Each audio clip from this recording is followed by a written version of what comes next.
a la delegada una fotito de las enfermedades vasculares cerebrales. Para que ustedes lo miren, aunque sus textos, ustedes saben que las prácticas, algunos los que han votado conmigo, siempre ha habido una enfermedad cerebrovascular, ¿no? Yo le dije tomografía hasta en la esquina, ¿no? Entonces, pase paciente. Entonces, para hacer una enfermedad cerebrovascular se requiere una tomografía, una neuroimagen, porque incluso hicieron un estudio y vieron a los médicos más avesados, 30 años de experiencia, y a veces no se equivocan. Dijeron que era isquemia y terminó siendo hemorragia. Dijeron que era hemorragia y terminó siendo isquemia. O sea, no había cómo saber si es isquemia o hemorragia, es enfermedad cerebrovascular. No había cómo. Con tomografía, sí o sí. Yo cuando vine en los primeros años como especialista de esta parte del país, no había ni un tomógrafo, ni en Puno, en Arequipa había uno viejito, que mandábamos a tomar. Resonancia mandaba a tomar a Lima o a La Paz. O sea, era terrible, esa época parecía época de fiesta. Y mi colega que estaba en el día me dijo, ¿cómo te vas a trabajar a Puno por el no hay tomografía? Te vas a deprimir, te vas a ir. Lógico. Me ofrecían trabajo en Lima, había hospitales donde podía estar laborando, pero por circunstancias me vine. Pero era terrible, ¿no? Trabajar allí en la Monje Medrano iba, aquí en el San Agustín, viene a Oceana, por todo ahí no había neurólogos, no sé nada, pero ¿con qué trabajamos? No había tomografía, era terrible. Clínica nomás, ¿no?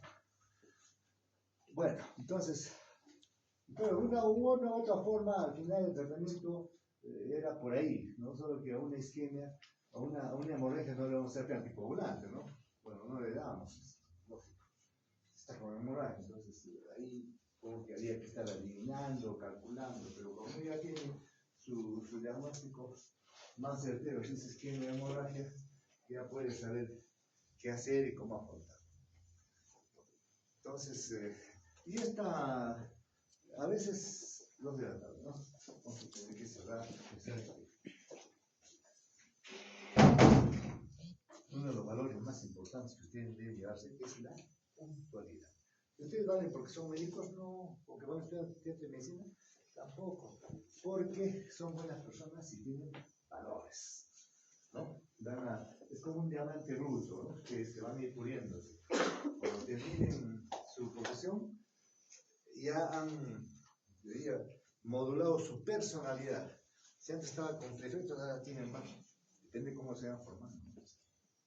Y si a eso ustedes le ponen una palabrita que nunca se vayan a olvidar, que es encanto, imagínense, así se ven cholos, mamá de Cutipa, cholitos ahí, todo eso, pero le ponen encanto, la gringa se enamora de ustedes. ¿No? Igual en la edad. Pero ustedes valen porque son buenas personas, están estudiando medicina y están estudiando para hacer un servicio noble, como es el sería el COVID, ¿no? Entonces, para eso tienen que tener sus valores, sus principios, y van a decir muchas satisfacciones personales. Fuera de que si enamoran a una chica, pues el suegro está feliz. Tener un yerno médico. Bueno, entonces, mire, ya no se puede. Lamentablemente es así. Yo estaba en Europa y quería irme de Madrid a Barcelona y faltando un minuto o 2 minutos, el tren ya se cerró hace rato, ¿no? Para entrar.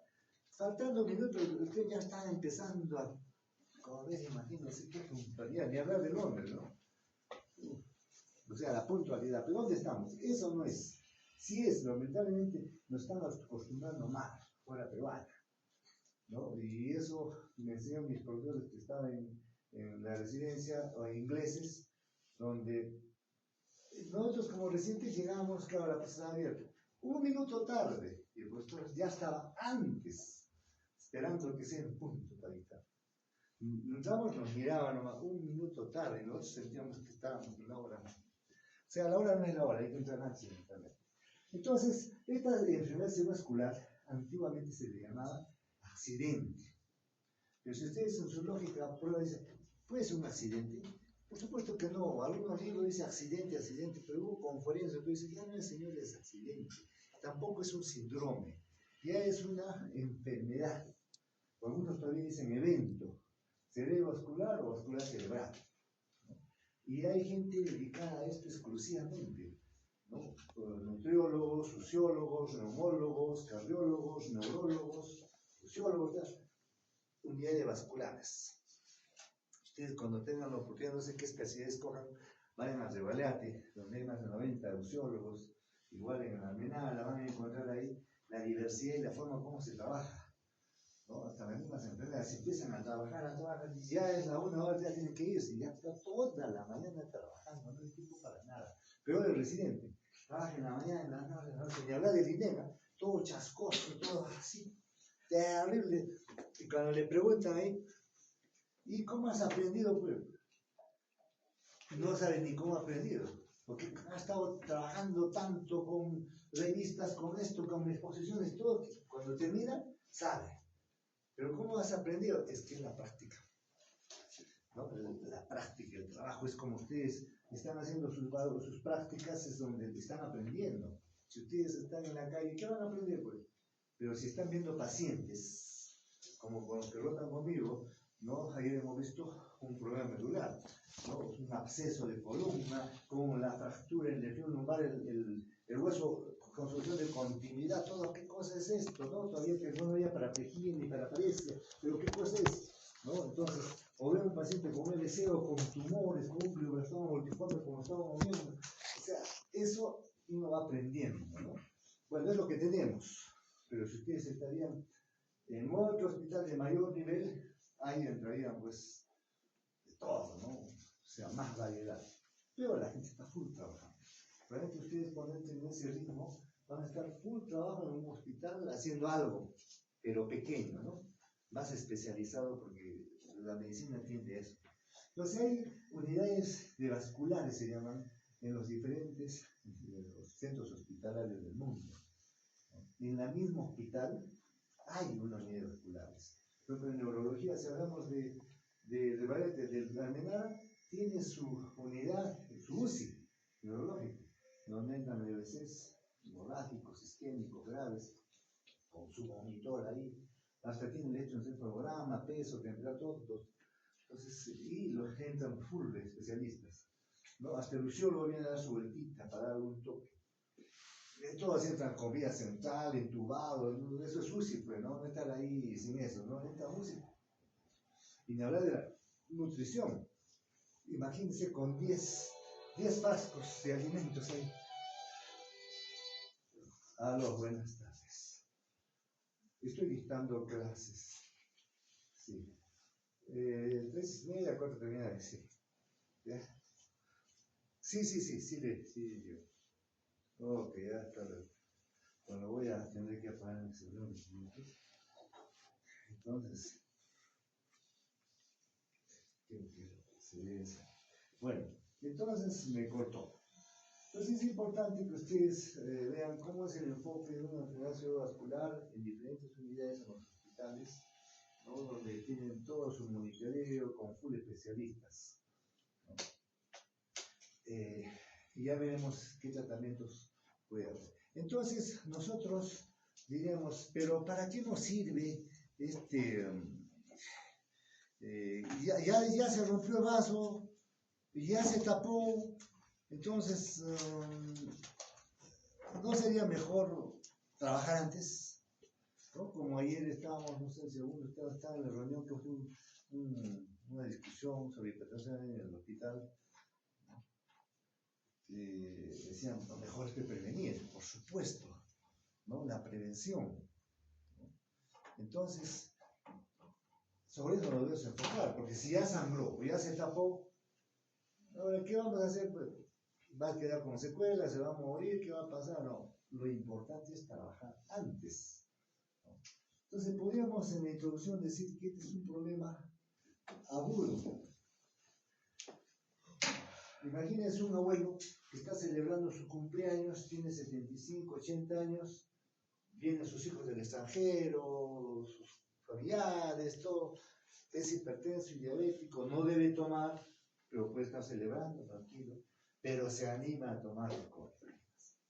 Se entusiasma, se olvida que no debe tomar, se toma un poco, y de repente en media fiesta, lo que llaman los norteamericanos, se produce un stock, pierde el conocimiento. Y cuando despierta, tiene una hemiparesia, o una hemiplegia, o tiene una fase. O no despierta, está en coma. Entonces, cuando es un episodio agudo, en este caso, ¿qué cosa es? Vaso. ¿No? O el vaso se ha roto, o el vaso se ha tapado. Vaso. Diferente sería cuando sea tumor, ¿no? Cuando el paciente está a tiempo, el tumor va creciendo, y eso no es insidioso, pero un evento cerebrovascular es agudo, ¿no? Eso es importante, hay que tenerlo en cuenta. Dentro de la epidemiología podemos hablar, ¿no? Algunos factores de riesgo.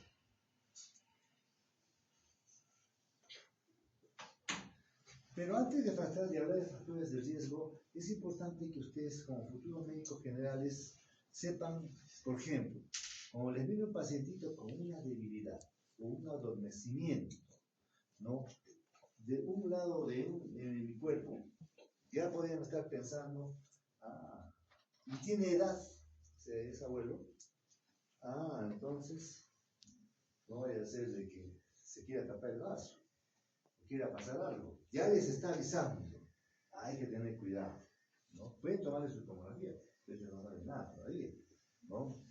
También cuando el pacientito tiene un problema visual, ¿no? Una dificultad en la visión, ¿no? Van a decir, está en el óvulo occipital, algo está pasando ahí, paso, van a tener que tener cuidado también, ¿no? Y también, a veces ustedes seguramente han escuchado, ¿no? Tengo problemas con el lenguaje, dificultad para hablar, un poco de anomia, ¿no? Se trabó, tiene edad, no estamos hablando de niños, ¿no? Personas de cierta edad que tienen un factor condicionante. Entonces, también, ya nos está avisando, ¿no? Esa alarma.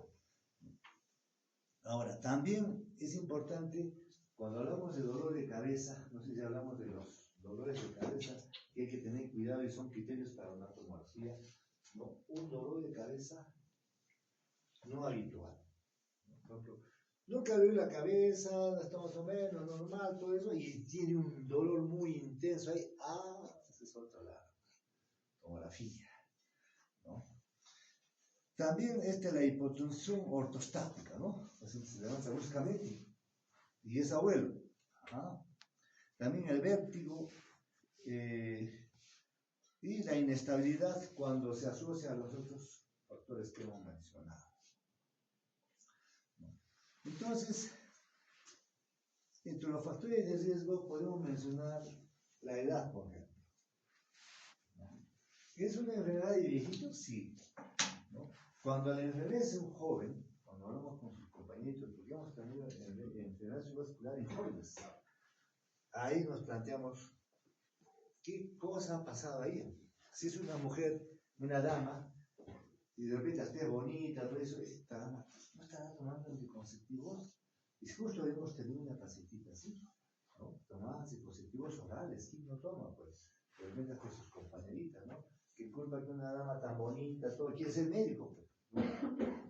Ya la andan molestando, parte de la naturaleza del ser humano, y ella pues se protege, ¿no? Me estaba tomando hacer un cabrón, me agarro, mejor me aseguro. Pues se embaraza y hace su carrera, pero donde quiera, ¿no? Entonces toma su anticonceptivo porque hasta su propio enamorado está molestando, ¿no? Entonces toma anticonceptivo, pero no sabe que ese producto puede producir un síndrome antifosfolipídico y producir un EB sistémico. Entonces se toma su anticonceptivo, pero no sabe, ¿no? Si supiera ella, mejor no, ¿no? Entonces otro método. Pero ese es el riesgo. Claro, no siempre, pero es un riesgo, ¿no? Entonces, pero ustedes como médicos generales van a decir, no van a recomendar anticonceptivos orales en una persona mayor de 35 años porque le puede producir justo este síndrome, ¿no? Tampoco a una que sufre de hipertensión arterial, ¿no? Una joven, ¿ya?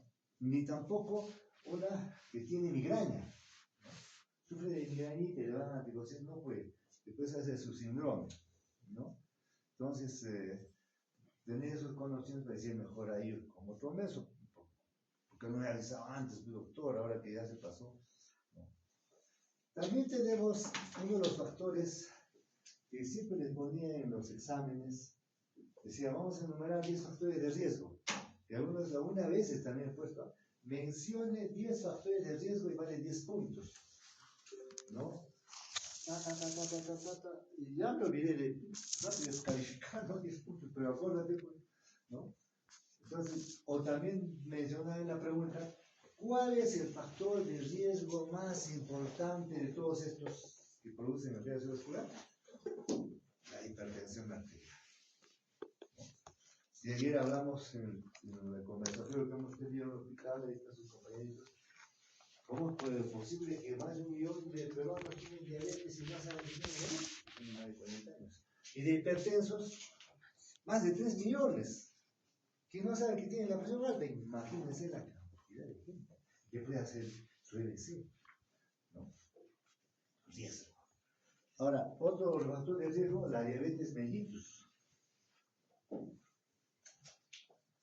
Seguramente que ya están viendo con su profesora de endocrino qué factores son los que producen resistencia a la insulina, ¿no?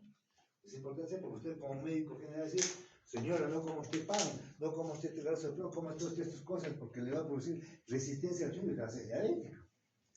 Pero sí coma usted esos alimentos que producen sensibilidad a la insulina, supuestamente.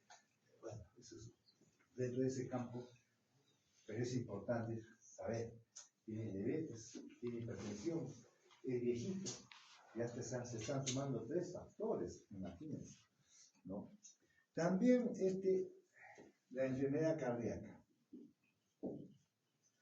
Cuando vemos, por ejemplo, un pacientito o una joven, que hemos tenido en la historia, tantos años que uno trabaja, se pone a jugar vóley, 28 años creo que tenía una dama, y viene con su EBS isquémico. ¿Qué ha pasado? Es que estaba jugando vóley y de pronto no para, tiene conocimiento de todas sus días, digamos, tiene un problema cardíaco. Había que chequearlo con el cardiólogo, ¿no? Si uno le examina ahí con el detector, pero todo sí está bien, todo esto, pero háganle pruebas de esfuerzo, pues. Un test, un todo un examen de qué van y después, tiene el problema que con razón ha hecho y no sabía, ¿no? Entonces, toda persona que hace BC y es joven, había que estar pensando en eso. También la obesidad, ¿no? Ya seguramente con el colega del especialidad en endocrinología me que la obesidad, el gordito, más hambre tiene, porque eso se hacen hasta, ¿cómo se llama? Un corte del estómago, se hace en el estómago de muchas personas, ¿no? Todavía. Creo que hasta nuestro presidente había dicho eso, porque el gordito está más flaco. Hay gente que se dedica a eso, cirujanos, ¿no? Porque este es un problema, ¿no? Les da hambre. Las fibras elásticas del estómago están tan estiradas que hambre les dan.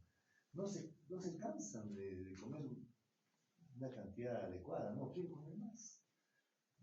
Entonces, más gordito, y toda obesidad termina con síndrome metabólico, es hipertenso, diabético. Y también EDS, ¿no? Los estrógenos. Entonces, personas que consumen estrógenos, ¿no? También hay que tener cuidado, ¿no? Aquí en esta parte está mencionada la poliglobulia, pero como ustedes de repente han escuchado en hematología, lo que tenemos acá es eritrocitosis, ¿no? Los glóbulos rojos, es un tipo de poliglobulia. El alcoholismo. Aquí en esta parte del país se saca mucho impuesto a la vida, ¿no? Se toma hasta convulsionar, ¿no? 2, 3 días sin abstinencia. Pero el alcoholismo es un factor que, claro, si uno toma una copita de vino, no es nada, pero eso no se toma Ya toda la botella viene el problema, ¿no? El tabaquismo también. Aquí no he visto muchos pacientes que existen, muchas personas que toman la fuma, ¿no? Pero cuando están en Europa, en Francia, ahí, la gente fuma en la esquina, van viendo fumando, acá no veo mucho. ¿No? Hay otros factores que lo van a descubrir en otros libros, por ejemplo, una persona que ronca, o sea, los ronquidos, puede ser también otro factor de riesgo, ¿no? ¿Te roncas? ¿Cómo se siente? 5 años. Ya, ¿no? Las famosas apneas del sueño también es otro factor de riesgo, ¿no? Ni hablar del sedentarismo. Una persona que no hace actividad, no está sentado, lógico, ¿cómo no se le va a tapar los vasos? Si más edad tiene peor, ¿no? La dieta pobre en beta-caroteno, también así pobre. A veces no consume frutas, verduras, pues, ¿no? ¿Por qué creen que cuando ustedes van a ingerir un menú, un almuerzo, aparecían enfermedades porque no comían verduras? Y la costumbre es que hagan un poco de verde y le ponen ahí a la sopa. Es una costumbre para decir que hay algo porque produce enfermedades por no consumir verduras. El estrés también es otro, pesada, ¿no? Aquí les voy a anotar una.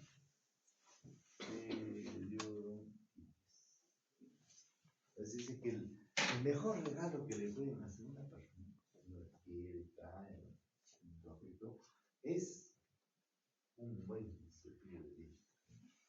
¿Por qué? Pues mi amigo es odontólogo. ¿Cómo una periodontitis puede producir un EBC? Imagínense unos vasitos rodeados, hasta el periodonto ahí, ¿no? De ahí sale el trombito, ¿no? Y dice, eso es tan importante. Pues cuando compran caballos, han visto las ferias, ¿qué es lo primero que hace el dueño? Es a ver cómo está dentro del caballo. O sea, como la salud es muy importante en ser humano.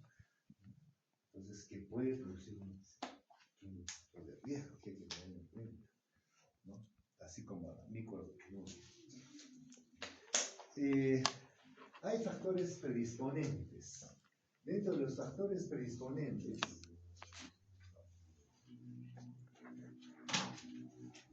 pero también no olvidemos que SBC, hoy había sido un tumor, un pequeño porcentaje, a veces nos equivoca, eso es la información es importante. ¿Qué es un problema de salud pública? Sí, es un problema de salud pública. Porque imagínense, yo cuando estaba en el Instituto de Ciencias Neurológicas, recuerdo que tenemos no hay neuropatólogo. Entonces, lógico, el instituto dice, tenemos que tener un neuropatólogo, pues, lógico. Entonces, la mandaron a la doctora Ciudad, bueno, así como la doctora Pilar Macetti se fue a hacer genética a París, 5 años. Ella se fue 3 también años, o 5 años se fue a París. Pero el problemita era que, bueno, la doctora Pilar Macetti fue bien jovencita, pero esta doctora se fue más o menos pasando los 35, cerca de los 40, más o menos, por ahí.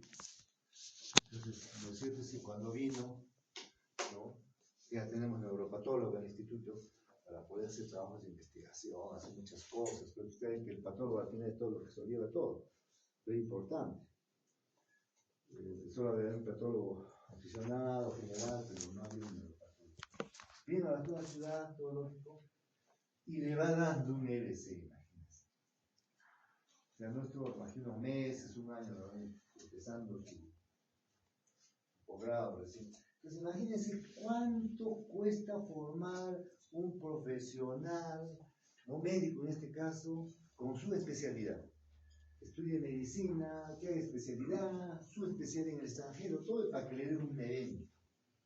¿Cuánto cuesta a la familia, cuesta al Estado, a la persona, imagínense? Y este es un solo ejemplo de este campo de la salud. Pero imagínense trasladar esto al campo del petróleo, por ejemplo. Un técnico en petróleo. tan capacitado y tanta experiencia que me dice cuánto le cuesta a esa empresa, cuánto le cuesta a muchas empresas formar un personal altamente capacitado, que a veces lo mandan hasta el extranjero para que se capacite y tener un buen elemento ahí, y le da un evento. Lógico, la ciudad ya terminada, la mandaron a capacitación, pero no se quiere hacer nada, ya con su bastoncito y todo, pero produce demencias y tantas cosas, ¿no? Entonces, se acabó. Entonces, ¿es un problema de salud pública? Sí. ¿Que cuesta? Cuesta. Porque si le da una persona un elemento que nos colabora a la sociedad, pues imagínense, ¿no? Entonces, por eso es un problema de salud pública, ¿no? En países industrializados es mucho más. ¿Qué es la tercera causa de mortalidad? Sí, ¿no? La tercera causa.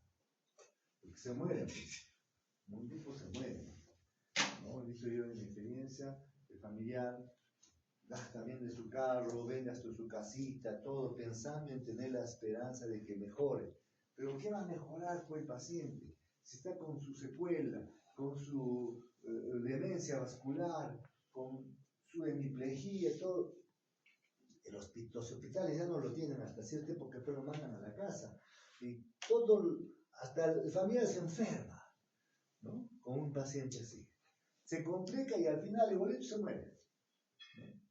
Entonces, claro, son raros casos donde siguen casi sanos, cuando el índice isquémico normal está en una zona muda, ¿no? Pero hay zonas vitales donde no pueden hacer nada acá ni en el extranjero, ¿no? Entonces, lo primero que hay que hacer entonces es evitar. ¿Y es la primera causa de incapacidad? Sí. Incapacidad, invalidez, donde sea. La incidencia es más o menos, de acuerdo a los textos europeos, que se leen de 2 a 3.000 por millón. Entonces imagínense, quedamos con 2.000 nomás. Si acá tenemos más de 1 millón de habitantes, por lo menos debe haber 2.000 EBCs en un año. Se da para que se llenen todos los hospitales. Esa es la cantidad. Por eso es que siempre vemos, con los alumnos que están rotando, EBCs, ya isquémicos, ya hemorrágicos, siempre. En este momento tenemos ahí en el hospital. Tenemos un hospitalizado, una señora que tiene ese hemorrágico. Hemos logrado otros con isquemia. Y en el otro lado también hay, tienen que mostrar el servicio. O sea, siempre, ¿no? Y fuera de lo que vienen por consultorio, con sus hemiparesis, sus hemiplejías, si está su hemorragia o su isquemia. ¿No? Nos falta hacer estudios para saber cuánto exactamente sí. Para poder decir, en Puno tenemos 1.300.000 habitantes, ¿cuántos EBCs isquémicos hemorrágicos hay en el año? ¿Cuántos habrá? No estamos bien conectados estadísticamente en los centros como están en otros países de Estados Unidos, donde sí están conectados y pueden decir tantos hay, ¿no? Prevalencia de 15 a 10.000, ¿no? De 10 a 15.000 por millón, o sea, la diferencia es más. Ahora, es el principal factor predisponente. ¿Cuál es? Es el envejecimiento. O sea que esta es una enfermedad de viejitos, ¿no? ¿Que puede dar a los jóvenes? Por supuesto, que tienen alguna comorbilidad, pero es una enfermedad de viejitos. Entonces, toda persona de edad que viene a consulta hay que estar viendo si puede hacer CBC. Fuera de los infartos, que vamos a ver, ¿no? Acá viene algo interesante, que es, por ejemplo, cuando un paciente tiene una hipertensión arterial, diastólica, por ejemplo, si uno le baja 5 milímetros nada más, imagínense que tiene 100 de presión diastólica y le bajan 5, ¿cuánto de favor le hacen al paciente para que tenga sobrevida? Un 40%. O sea, que ustedes le den a este pacientito que están viendo hipertensión arterial y le bajen 5 nada más, son 40% de que le están salvando su vida y que haga la enfermedad. O sea, cuán importante es, ¿no? Y cuando tiene colesterol, el colesterol alto, ¿no? Si ustedes también lo bajan, un 20 a 30%. de que haga. O sea, lo que sí más bien un efecto dañino es esto, el alcoholismo. A veces cuando viene un pacientito con su familia, doctor, dígale que no tome. ¿No? Pues, si uno se toma sus, ya verán cuando hace psiquiatría, cuando padecía alcohólico, cuántas veces hay que tomar al año, vaya escalas, criterios.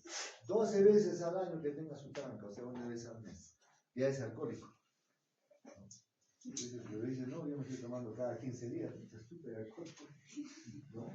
Entonces, el alcoholismo es un factor de riesgo que hay que tener siempre presente, porque el alcoholismo produce, además de que produce hipertensión arterial, tiene factores sinérgicos, o sea que agrava más la enfermedad cerebrovascular. Entonces, ¿por qué mecanismos el alcoholismo puede producir EBC? Porque produce arritmias cardíacas. Por las famosas borracheras de fin de semana, ¿no? Que algunos de ustedes, por ejemplo, el fin de semana vienen su desbandada y después pegan su fulbito, hombre, qué organismo, ¿no? ¿Ya? Entonces, en una de esas borracheras hacen su arritmia, y esto que ustedes son jóvenes, ¿no? Y hacen su EBC, su infarto. De repente, ni hacen su impedencia del periodo, que ya tienen su infarto. ¿Y qué pasa ahora? Que ya no estudian como antes. Están medios. ¿Y qué ha pasado? ¿No? Antes salían más, a ver que no sé que tienen su infarto ahí, ¿no? Con la famosa borrachera. Claro, el otro que hace su EBC isquémico ya instalado, ya pues se acabó su carrera, ¿no? Y ahora, cuando toman su borrachera el fin de semana, van a tener que empezar 2 veces, ¿no? Se acaba su carrera de ustedes, ¿no? El que nada sabe, nada tiene. Ahora que saben, agüita mineral, ¿no? Ese es el problema. Entonces, ¿aumenta la incidencia de hipertensión arterial? Sí. ¿Facilita la agregación plaquetaria y activa la cascada de la coagulación? Por supuesto, por eso es isquemia cerebral, ¿no? Y además de que disminuye el flujo sanguíneo cerebral, ¿no? Y aumenta el riesgo de hemorragia por alteración de la fibrinolisis también del alcohol, ¿no? Entonces, la implicación del alcohol en la enfermedad cerebrovascular por el consumo de alcohol en jóvenes, ¿no? En forma intensa estos fines de semana, son culpables de que los jóvenes hagan infartos cerebrales y hemorragias cerebrales. No te digo casos así de jóvenes. Cuando uno averigua a ver su ritmo de vida, ¿qué haces? Consumen licor, alcohol, ¿no? Entonces, a partir de ahora se acabó el alcohol. Bueno, van a tener que tomar poco nomás. Bueno, entonces si nosotros estamos viendo entonces diríamos, ¿cuáles son los tipos de EBC? ¿Qué tipos hay? ¿No? Isquémicos, por supuesto, hay isquémicos, hay hemorrágicos. ¿Ya? ¿Qué más tenemos? Los infartos, infartitos, y hemorragias también puede ser, y los famosos TIAs.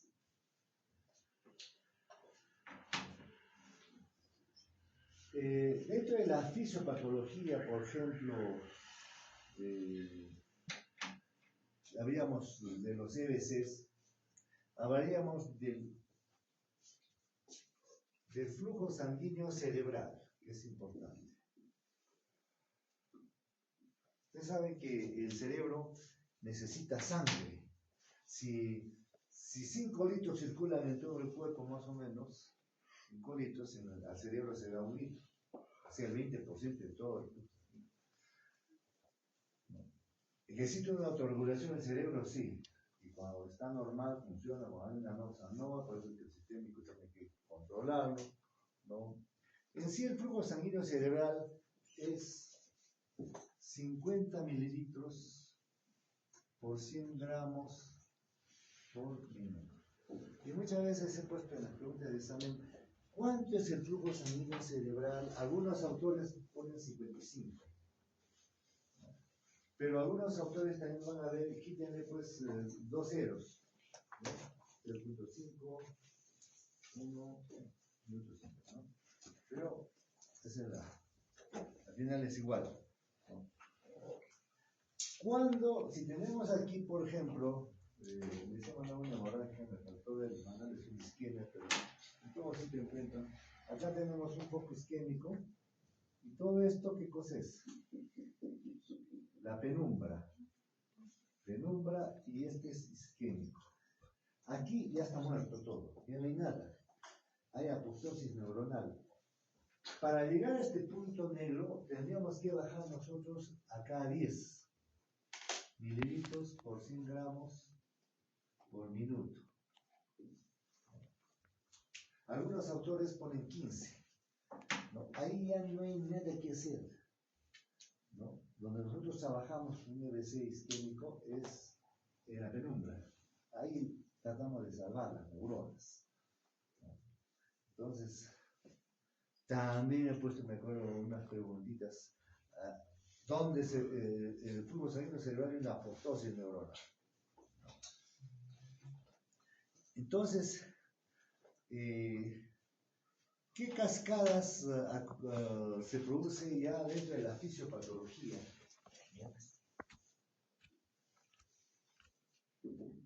Claro, seguramente que, de acuerdo, pero cuando esté fisiopatología, creo que 1 hora sobre el evento, 1 hora sobre todos estos eventos. Pero ahora no podemos hacer eso, pero en resumen, si tenemos acá una neurona, tenemos acá el calcio que se entra ahí, ¿no? Entonces, una de las cascadas fisiopatológicas es cuando el calcio entra dentro de la neurona. Y cuando el calcio entra a la neurona o a la célula del sistema nervioso central, ¿qué jala? Agua.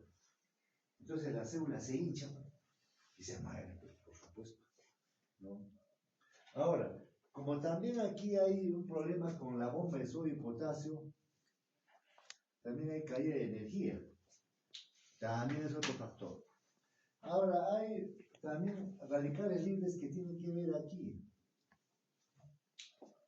Los radicales libres. Entonces, normalmente, cuando uno está normal, hay radicales libres, porque uno tiene estrés, se pone nervioso, ¿no? Si por ejemplo anoche, ayer en sus notas ahí, seguramente se haría jalados debajo de 10, ya no estoy con la soga al cuello, porque ahora son 4 cursos los que vamos a dar exámenes teóricos, ¿no? Se tengo que estudiar más, y se viene la Navidad. Entonces, seguramente se estresaban y más radicales libres. Pero ahora, como han sacado una nota más a modo, dice, todavía tengo oportunidad, puedo salvar. Sobre todo los que tienen 13, ¿no? Ya, y todavía puedo salvar, voy a esforzarme entonces. Tratar de no enfermarse, ¿no? Ya no enamoro, nada, tiene su salud, faltan unos 5 semanas, 6 semanas, 7 semanas, se acabó el curso, ¿no? Entonces, radicales libres. Y por todos lados radicales libres. Nuevo ejercicio, radicales libres. Como pan, radicales libres. Es todo un problema radical, pero el organismo normalmente lo compensa. Tomando mi vitamina C.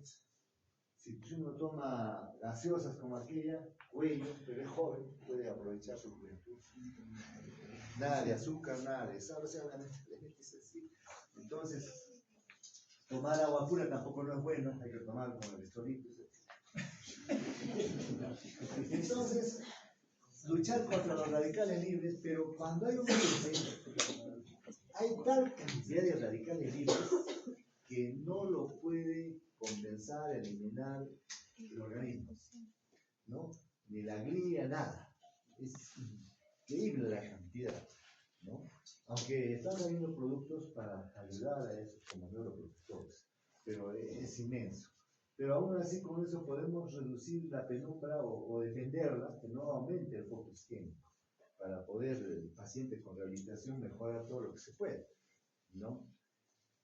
Entonces, y también, además de radicales libres, los aminoácidos citotóxicos, glutamato, aspartato, que también en cantidad se producen que también es imposible que el organismo, entonces todo eso, imagínense, ese foco isquémico, ¿no? Va a hacer que se destruyan las neuronas y se mueran por esta cascada. Y nosotros estamos utilizando, por ejemplo, para inhibir el calcio, que es un limolitina, ¿no?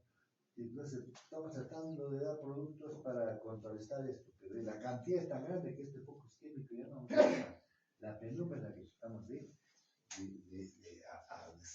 controlarla y mejorarla. ¿No?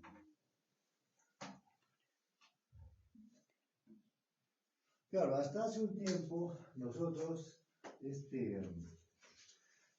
decíamos acá no hay nada que hacer. Me acuerdo que estaba en Boston y me presentaron un caso, hace más de 5 años. Decían, como existe neurogénesis, hasta cierta edad pensábamos que ya no había producción de neuronas, las neuronas hasta los 2 años nomás, hasta los 5, pero nos demostraron ahí de que un abuelo de 70 y tantos años ya tenía su LC, cómo se producen nuevas neuronas, ¿no? Cómo se producen nuevas neuronas en un abuelo que tiene su LC, y nos decían el hándicap que era cada tiempo de una persona que tiene su LC, tiene su secuela, con el tiempo va a mejorar, porque el cerebro produce nuevas neuronas, ¿no? En el abuelo. O sea, la neurogénesis puede producirse hasta la edad, hasta la vejez, ¿no? Entonces, la cosa es saber cómo, con qué. Y ahí es cuando, por ejemplo, yo veo, por ejemplo, la Champions, cómo juegan por ahí. ¿Cómo? ¿No? ¿Cómo? Ajá. La clave. ¿No? Entonces, ahora, dentro de la etiología, bueno, la etiología de esto, pues, o etiopatogenia, diríamos, mejor dicho, la etiopatogenia, más del 90% de los MCs son tromboembólicos y ateromatosos. Y la arteriosclerosis de vasos de pequeño calibre y la embolia de origen cardíaco. Por eso nosotros estamos siempre molestándolo al cardiólogo, ¿no? La aterotrombosis son placas de ateroma en la íntima, ¿no? De los vasos.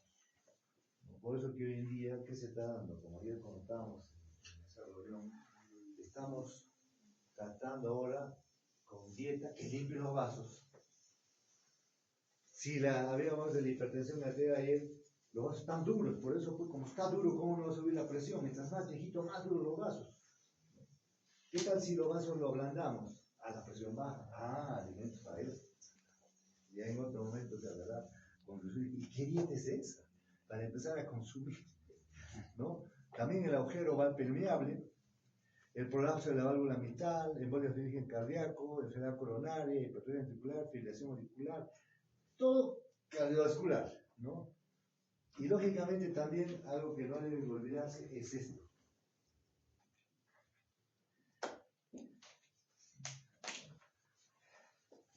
Y en tantos años que tengo, me acuerdo, ya 40 años trabajando en este hospital, me llaman 2 de la mañana, desde todo el año estaba haciendo 20 años, ¿no? Sábado, domingo, feriado. Si le estamos viendo al pacientito con su hemiplasia, su hemiplegia, todo ahí, ¿no? Y nos estamos olvidando esto. Oye, pero si el paciente está conmigo, se ha muerto, pues. Pero lo primero que hay que ver es eso, ¿no? Porque el otro ya se instaló, pues, ya está ahí, que van a salvar este foco isquémico. No, ya veremos cómo lo vemos más adelante, por eso lo mejor es prevenir, ¿no? Pero aquello, ¿qué pasó? Hasta por unas horas se murió, es que estaban viendo la hemiparesia, el LVC, todo eso, y se olvidan de aquello, ¿no? Entonces es importante no descuidar eso. Por eso muchas veces cuando me llaman de emergencia, me digo, quiero que me lo suba al piso, ¿no? Ya, no hay deshacerme, los pacientes todos arriba. Está haciendo lo mismo, estoy viendo un paciente con EMPA para que muera arriba. No, acá que lo chequee el cardiólogo, estén ahí mirándolo, tomen su electrocardiograma, cómo está, y no solamente un electro, el que está chequeando todo eso, ¿no? porque esto es una urgencia. Estoy llamando todavía para complacer. No, esto hay que estar teniendo presente. Y a veces no se dan cuenta, pero yo lo dejo ahí porque si está viviendo ahí, lo está viendo ahí, ya pasa ese momento, no tiene nada, ya podemos seguir con los siguientes pasos, ¿no? También otra tipopatología son las artritis, ¿no? Igual que las periodontitis, ¿no? Inflamación, ¿no? Cuando hace iatrogenia, por cateterismo, angiografía, cirugía cardiovascular, ponen el riesgo de estar raspando las venas ahí todo y sale un trombo que hace su EBC, ¿no? La migraña complicada también es otra causa, ¿no? Y las embolias diversas. Imagínense esa pacientita ¿qué ha pasado? Está jugando boli, no va, doctor, me animaron. Pero tú juegas, haces deporte. No hago nada de deporte, ¿no? ¿Y qué has hecho? Pues me animaron, yo no quería. Me han animado, me entusiasmé y jugó. O sea, no calentó, no está acostumbrada y se pone bruscamente a hacer un ejercicio brusco, se desprendió un miembro y le produjo un infarto cerebral a una joven de 28 años. ¿Sí? Entonces uno mismo, por eso que muchas veces estamos viendo unos artículos con sus compañeros, el caminar es mejor que ir al gimnasio a una persona de tercera edad. ¿Por qué? Porque van al gimnasio a morirse, como otro Miguel Cornejo, ese famoso orador mexicano, ¿no? Qué bonito hablaba, ¿no? Se va al gimnasio a hacer ejercicio, porque es bueno el ejercicio, por supuesto, ¿no? Y al lado de un joven de 18, 20 años, entonces yo también quiero hacer igual, el abuelo de 68 años tenía. ¿Cómo va a ser igual que un joven, ¿no? Y de dónde está entrenado, ¿no? Se entusiasmó todo, se desprende un buen trombito, hace su infarto y se muere. Igual también como ese famoso, ¿cómo se llama que decía, gol de América, Televisión? 40 y tantos años, ¿no? Juega sus juguitos de veces a sus fines de semana, eso lo hace, ¿no? Pero ese día que se murió, juega un poco más, porque dicen, ya fue un último partidito, dicen, ¿no? ¿Ya? Y se entusiasmó más, igual, se desprendió un trombito, se fue el corazón, o un infarto y se murió. ¿No? Entonces al final uno va al gimnasio a morirse. Claro, un joven no, pues porque joven, pero un abuelo, mándelo al gimnasio, se va a morir. Se desprende un trombo, entonces mejor camine nomás, a no ser que en algunos gimnasios hay sus entrenadores, gente que dirige, que sabe, ahí sí, con la progresiva, ¿no? Por el riesgo que se corre, ¿no? De las embolias y diferentes etiologías que puede haber, ¿no? Es otra de las causas. ¿Ya? Hemos hablado del síndrome antifosfolipídico, ya, ¿no? La hiperviscosidad que tenemos acá en la altura, también, ¿no? Y una serie de enfermedades hematológicas, ¿no? Bien, entonces, cuando nosotros hablamos sobre la clasificación del EBC, diríamos que el EBC,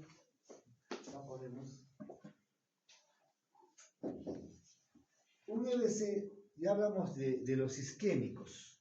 Los isquémicos tienen un 85% de frecuencia. Ante unos hemorrágicos que es un 15%, ¿no? Puede ser de un 15 a 20%. O sea, hay mayor cantidad de isquemias cerebrales. Sí. Entonces los infartos cerebrales, ¿no? Que puede ser a grandes vasos, cardioembolismo, infarto de causa desconocida. Pero vamos a hacer alguna diferencia. Por ejemplo, un evento vascular cerebral, ¿no? En la cual a veces eso se produce cuando hay una embolia cerebral, por ejemplo, que viene de origen cardíaco, hace su isquemia. Pero la pregunta está, ¿y cuándo debemos regular? Inmediatamente, porque he tenido la oportunidad de ver casos en los cuales el paciente hace una embolia cerebral, o sea, un infarto por culpa del corazón, y a los 7 días hace una hemorragia, ¿no? Entonces ya se ve, 7 días su hemorragia, ¿no? Entonces la anticoagularía, pues se va a hacer su hemorragia, entonces uno tiene que estar esperando, ¿no? ¿Ya? Entonces eso se produce en las famosas embolias cerebrales, ¿no? Entonces, tener cuidado con eso, ¿no? Ahora, en los grupos de infarto, por ejemplo, cuando son, diríamos, agarremos grandes vasos. Cuando hay grandes vasos,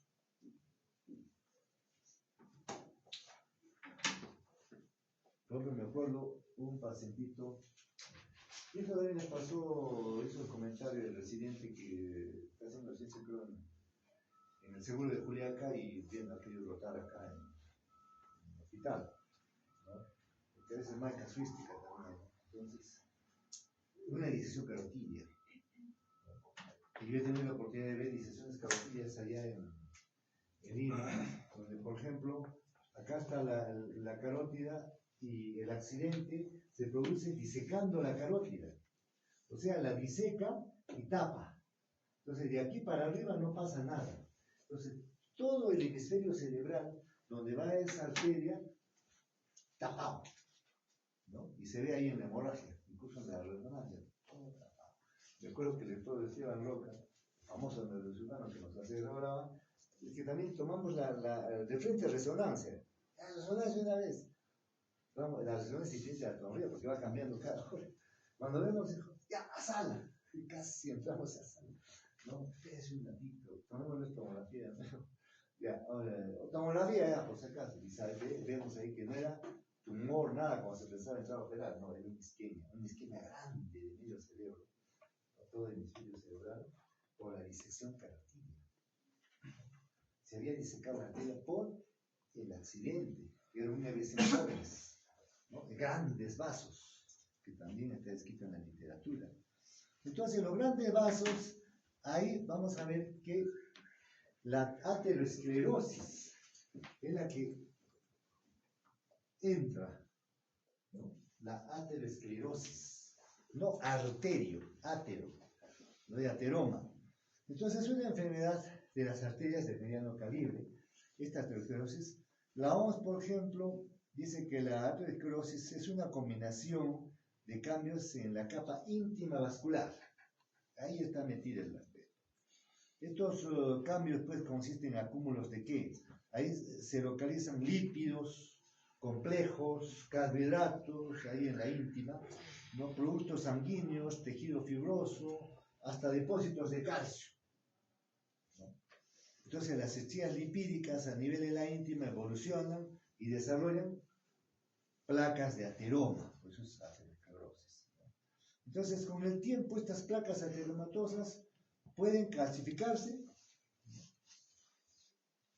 y a nivel de la parte fibrosa, ante la cual la pared arterial pierde elasticidad, por eso se pone duro. Mientras más viejito, pues más duro están los vasos, ¿no?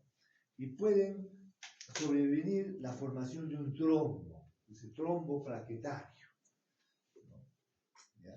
Ahora, ese es el origen al trombo, pero eso también puede ulcerarse.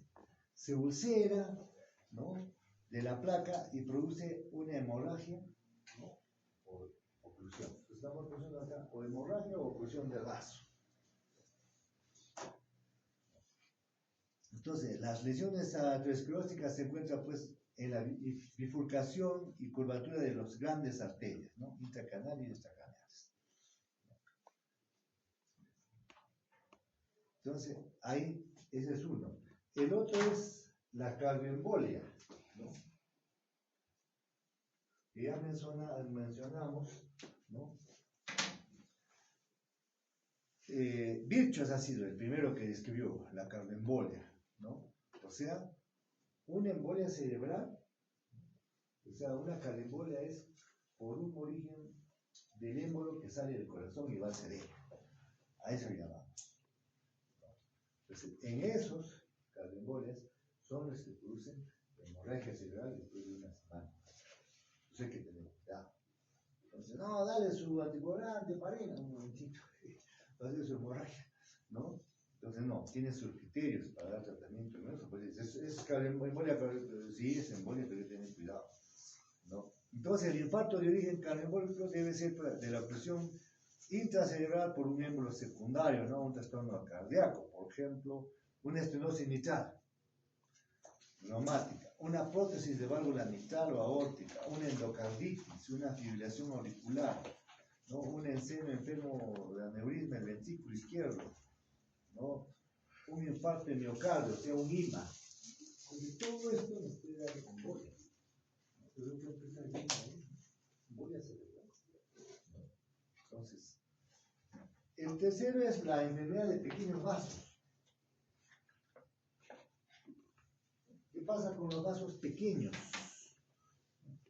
Por ejemplo, un infarto en el territorio de zonas de perforantes profundas, ¿no? Que puede ocurrir, por ejemplo, en una hipertensión, en una diabetes, me estoy olvidando de las cosas. Ahí vamos a ver la resonancia. Uy, mira lo que tiene, ¿no? Entonces, y acá hay pues infartos lacunares, profundos, subcorticales, que afectan los ganglios basales, agarran el tálamo, ¿no? Y la cápsula interna tiene un máximo de 15 milímetros. ¿No? Entonces, son infartitos, que probablemente no vamos a verlo bien a la tomografía, más lo vamos a ver en la resonancia, ¿no? Porque el paciente aparentemente no va a tener divergías, semiparencias, disnotorias, una cosa superflua simplemente. Había muchos que tienen solo alimentos, ¿no? U otros que no le están dando mucha importancia, ¿no? Depende de cada caso. Y otras causas. Otras causas, de ahí viene una miscelánea, ¿no? Además de la disección carotídea que hemos hablado, ¿no? O la trombosis venosa también que puede haber. Hay, por ejemplo, las enfermedades vasculares inflamatorias. Todas las que producen inflamación pueden producir EBC. Por ejemplo, ¿no? Necrosis, fibrosis, por ejemplo, un arteritis de células gigantes, la enfermedad de Takayasu, ¿no? Yo he tenido, por ejemplo, una pacientita, después de esta pacientita, tenía 19 años, muy bonita la aduanera. Fuimos, nos avisaron, y cuando entramos, ahí está su hemorragia, ¿no?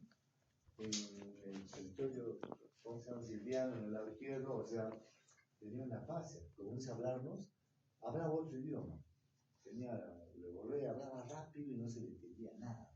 Cualquier pregunta nos respondía, ¿pero qué está hablando? No, nada, está haciendo una fascia de que, ¿no? Miramos ahí que se llama hemorragia. Pero una joven, ¿cómo es eso? A mí estudiamos, hay que averiguar. Entonces, al final, terminó con era un les, que debutó con una hemorragia. Bueno, se lo dimos al reumatólogo, pues, ¿sabes? ¿No? Entonces, inflamatoria, ¿no? También la vasculitis sistémica, una enfermedad reumática. Artritis reumatoide se suele decir, ¿no? Un Sjögren, ¿no? Una sarcoidosis. Entonces, todas las enfermedades inflamatorias pueden producir una enfermedad cerebrovascular, ¿no? Hay que tener cuidado, ¿no? También hay enfermedades hematológicas. Las hematológicas, ¿no? Se ven como en niños sobre todo, ¿no? Oye, este niño está con su hemorragia ahí en el cerebro. Niño, ¿qué tiene? Leucemia. ¿No? Entonces, la policitemia, cromocitemia, leucemia, citocoagulabilidad, ¿no? Paraproteinemias, coagulación intravascular diseminada, ¿no? Otras causas son el embarazo, las migrañas, ¿no? Accidentes de migraña, ¿no? Y las ingestas de drogas. Es cuando nos llaman a un joven, un varón, ¿no? Un joven. Lo primero que vamos a hacer, vamos a medir el pliegue, el codo. ¿Y estos pinchados que hay acá? Pues está grabado. Ese LSD, cocaína, todo. Con razón ha tenido su hemorragia. ¿De dónde sale? Bueno, la experiencia nos enseña, pues, ¿no? Y también a veces medicamentos, que originan EBC. Tenemos los simpaticomiméticos, como por ejemplo, ¿quién? La efedrina, ¿no? La fenilpropanolamina, que pueden producir hemorragia cerebral. O sea, como ustedes ven ahí, efedrina, pueden ser EBC, no. Mejor ya no puesto más, sino pues, detectar con una gripecita, bueno, que estamos y ya se puede EBC. Mejor cosas naturales, no más sanas.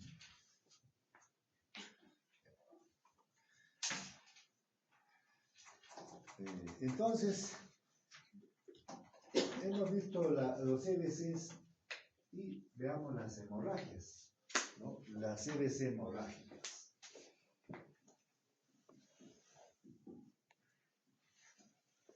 En las hemorragias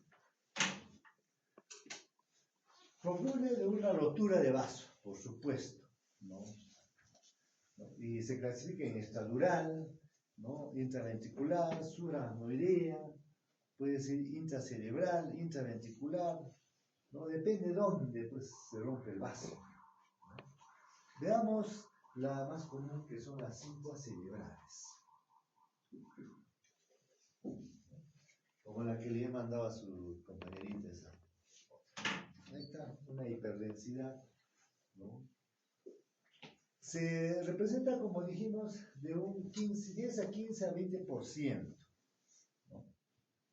Se caracteriza por presencia de sangre en el parénquima cerebral, ¿no? Ustedes van a tomar su tomografía y van a encontrar pues una hiperdensidad, ¿no?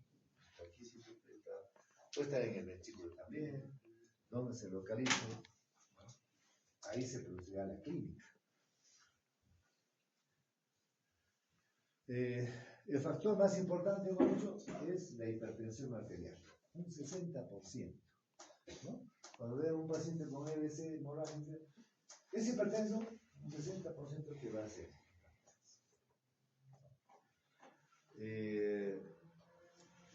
Entonces la hipertensión puede además producir hipoialinosis, eso hace que se rompa más el vaso, ¿no?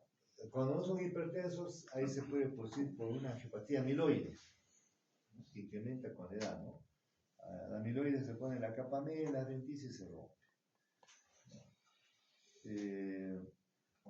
Las lesiones siempre son únicas, es raro encontrar dos, ¿no? Cuando hay dos, digo, acá hay un tumor hemorrágico. Entonces, hay malformaciones vasculares con lesiones congénitas, ¿no? A veces en los niños, ¿no? La malformación arteriovenosa representa un 80%, ¿no? En las supratentoriales y un 20% ya en las infratentoriales. Los aneurismas que se pueden romper son saculares. Cuando nosotros vemos un pacientito con EBC hemorrágico, a veces tenemos que preguntarnos, ¿tendrá algún trastorno vascular? ¿Una malformación arteriovenosa? ¿Un aneurisma que se ha roto? ¿No? El 20% de los aneurismas se rotos en la síndrome. Entonces, ¿habrá otro? Pues sí. Entonces, en los hospitales de mayor nivel, estamos obligados a hacer un angiopac o una angioresonancia. Vamos a decir otro. Estamos obligados. O sea, no lo dejamos así nomás, que lo dejamos así, pero no tienen que hacerse para completar. Si viene con su angioresonancia, así no tiene otro. Tranquilo, ya no se vuelve a romper otro en el mismo sitio. ¿No? Entonces, ¿dónde se rompen pues, los aneurismas saculares? Generalmente las bifurcaciones del polígono de Willis. Ahí es donde nos van a encontrar, ¿no?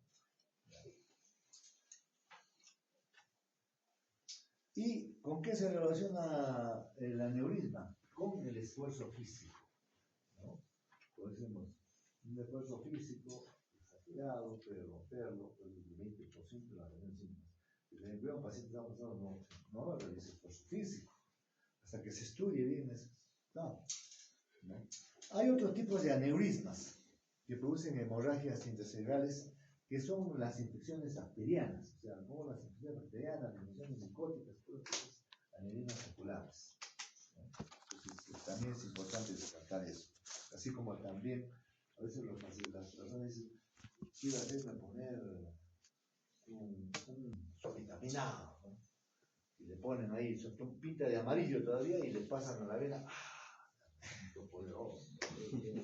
Pero si la boca funciona, ¿para qué haces poner eso? No tiene sentido, ¿no? Y poner eso corre el riesgo más bien de producirse una endocardite bacteriana. Y la endocardite bacteriana puede producir un EDC hemorrágico. ¿No? Puede ser tu aneurisma saccular, ahí, con infección, se rompe. Y antecedente, te has dicho poner eso y ahí está peor con EDC hemorrágico, ¿no? Entonces no tienes. Otras causas son los tumores. Tumores también pueden venir con su EDC hemorrágico. Por eso cuando estamos dudando, dicen, no, este es un tumor hemorrágico, que está opacado por la hemorragia, pero es un tumor. Hay abuso de drogas, por ejemplo, en los jóvenes, ¿no? Que utilizan anfetamina, cocaína, ¿no?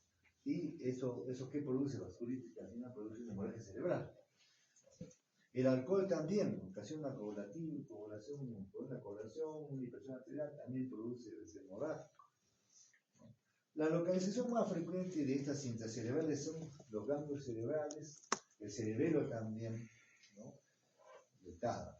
Los hemorragias, justo lo que hemos pasado de talámica, ¿no? Es donde se encuentra la mayor parte de estos hemorragias.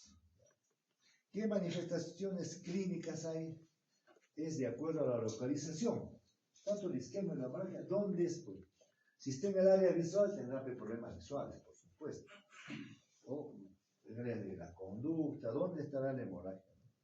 ¿No? Entonces,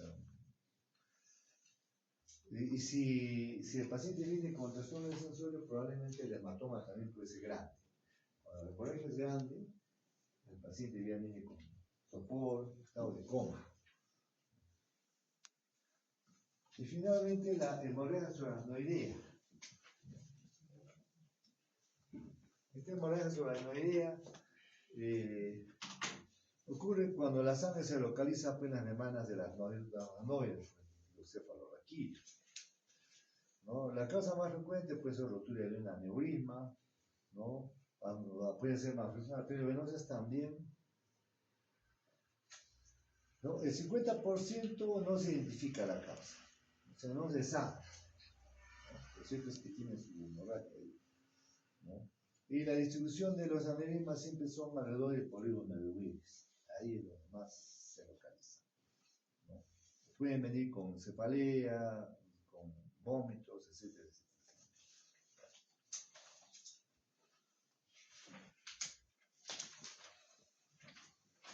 ¿Tiene las hojitas? Sí, sí. La asistencia y el sílabo, ¿no? Sí. Tengo que integrarlo esto. Y finalmente, ¿cómo hacemos el diagnóstico y el tratamiento de todo esto? ¿No? Entonces, claro, lo mejor es prevenir, porque si el paciente ya tiene su EBC, ya, ¿qué se va a hacer? Bueno, habrá que hacer algo, lo que hacemos en el hospital, que tengo que hacer algo, ¿no? Entonces, ¿qué es una emergencia médica? Sí. Entonces, el tratamiento que damos para un EBC, primero el manejo general. ¿Qué hacen un pacientito ahí? Lo manejo general, ¿no? Ustedes, por ejemplo, que están en su centro de salud, es una emergencia médica, lo primero que van a hacer es ponerle una vía, ¿no? Y con la vía de repente ya lo mandan al hospital, ¿no? Los familiares andan presionando, ustedes no tienen tomografía, ¿no? No hay el especialista, entonces su vía y sus signos que sean estables. Debemos recordar que estos pacientitos con EBC hacen IMA. Tengan mucho cuidado con eso, ¿ya?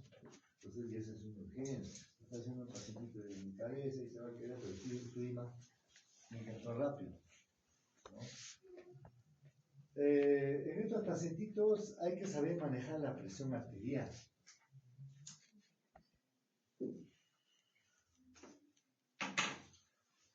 Si no perfundimos sangre al cerebro, esas neuronas no van a funcionar y se van a morir. Hay que tener perfusión cerebral, ¿no? Entonces, normalmente estos pacientitos con EDC, como piden su autorregulación, la presión se sube porque quieren salvar sus neuronas. Pero nosotros a veces en emergencia de regresión, está alta la presión y todavía dijimos, es hipertenso. Pues es por su evento, pues, ¿no? Y lo que hacemos es bajarlo para que esté lo normal o bajo para decir, no es cierto, tienen que dejarlo alto nomás, ¿no? ¿Para qué se meten a bajar? Es que no desconocen, pues, de todas esas cosas, ¿no? Antes de eso pasaba, utilizando nifedipino, todo eso. No se hace eso. Está haciéndose diatrogenia, ¿no? Entonces, salvo que el paciente ya tenga IMA, ¿no? Tenga IMA, ¿no? Entonces una encefalopatía hipertensiva, todavía damos un tratamiento, ¿no? De la calor, ¿no? El IMA es una urgencia, el crucifato miocardio, eso es lo que primero hay que tratar, ¿no? Entonces, y también otro de los manejos es de la glucosa, ¿no? La glucosa. Ustedes ponen un pacientito enfermedad cerebrovascular, isquémica, como son la mayoría, y le van a dar dextrosa. No, están cometiendo una iatrogenia, porque va a producir más acidosis láctica. Tienen que utilizar cloruro. Se le ocurre ahí poner EDC y están su cloruro. Es más, si es que es diabético, a veces tiene la glucosa bien alta, tiene que utilizar insulina para bajar después la glucosa, ¿no? Porque mientras más azúcar tenga en la sangre, más acidosis va a producir. Entonces bajar la glucosa, es importante, ¿no? Y no utilizar eso, utilizar pues, su lactato rígido, ¿no? ¿Ya? Pero ¿qué se hace hoy en día? ¿No? Es que, por ejemplo, claro, en el Perú todavía no estamos haciendo eso.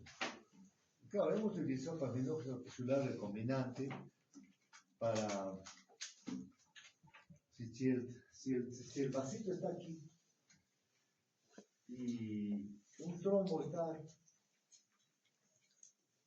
lo lógico es que nosotros lo diluimos, ¿no? Utilicemos un procedimiento que lo lisis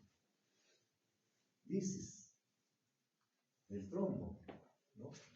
Entonces, por eso utilizamos el papilógeno tisular recombinante, pero hay todo un protocolo para usar eso porque puede producir hemorragias, ¿no? Porque se tiene una ventana terapéutica de 3 horas.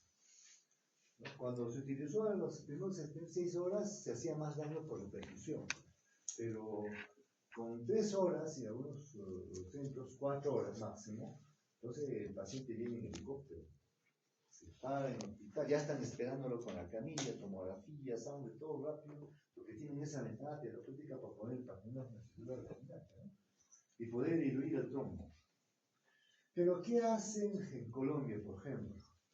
En Colombia, ustedes saben que el ingreso per cápita del Perú estamos en 2.400 dólares, ¿no? Ocupa el 4º lugar.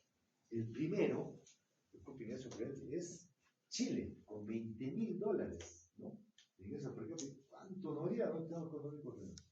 El segundo es Brasil y el tercero es Colombia, ¿no? En Colombia, una vez que iniciado el papilógeno no ha dado resultado, ¿qué hacen? Rápidamente tienen su centro donde lo llevan al pacientito, a ese centro, están ya los neurocirujanos esperando, listos, entran con una sondita, un catéter, y lo diluyen. Como ya el papilógeno no funciona, lo diluyen mecánicamente y se destapa.